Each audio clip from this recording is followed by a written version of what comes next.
CPI Narayana గారు అద్భుతంగా చెప్పారు. ప్రొఫెసర్ నాగేశ్వరని అరెస్ట్ చేయండి, కాక్రోచ్లు బయటకు వస్తాయన్నారు. ఇప్పుడు కాక్రోచ్ నడుస్తుంది కదండి sir. So professor Narayana arrest చేయండి, కాక్రోచ్లు బయటకు వస్తాయన్నారు. చేసి ఉంటే నాకు ఇంకో 1 మిలియన్ సబ్స్క్రైబర్లు పెరిగేవాళ్ళు. వాళ్ళు మరి అదే గుర్తించి ఎందుకులే పెంచుడు అనుకున్నారే సార్. ఇలా వాళ్ళ వల్ల నాకు లాభం జరుగుతుందండి ట్రోలింగ్ వల్ల. ట్రోలింగ్ వల్ల ఏమవుతుందంటే యూట్యూబ్ ఆల్గరిథం ఎట్లా పనిచేస్తుందంటే దానికి ట్రోలింగా మెచ్చుకోవడమా అన్నీ ఏం తెలియదు దానికి.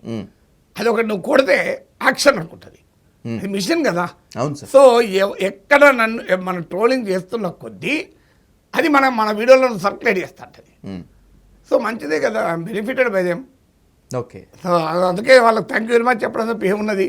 నాగేశ్వర్ భయపడడు, టెన్షన్ పడడు, ఎంబరాసింగ్ ఫీల్ కాడు, సెన్సిటివ్ ఫీల్ కాడు.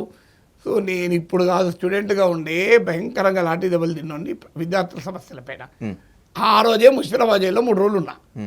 ఇవాళ జైలుకు భయపడుతున్నా అండి. స్టూడెంట్ డేస్లో ముషిరాబాద్ జైల్లో 3 రోజులు ఉన్నా. ఎందుకు? దేనిపైన? హాస్టల్ విద్యార్థుల స్కాలర్షిప్ల సమస్యల పైన. ఇప్పుడున్న గాంధీ హాస్పిటల్ ప్లేస్లో ఉన్న గాంధీ హాస్పిటల్ ప్లేస్లో ముషిరాబాద్ జైల్లో 3 రోజులు ఉన్నా. సార్, సో ఎందుకు భయపడతాను? మామూలుగా లాఠీ దెబ్బలు తిన్నామా, అరెస్ట్లు అయినామా?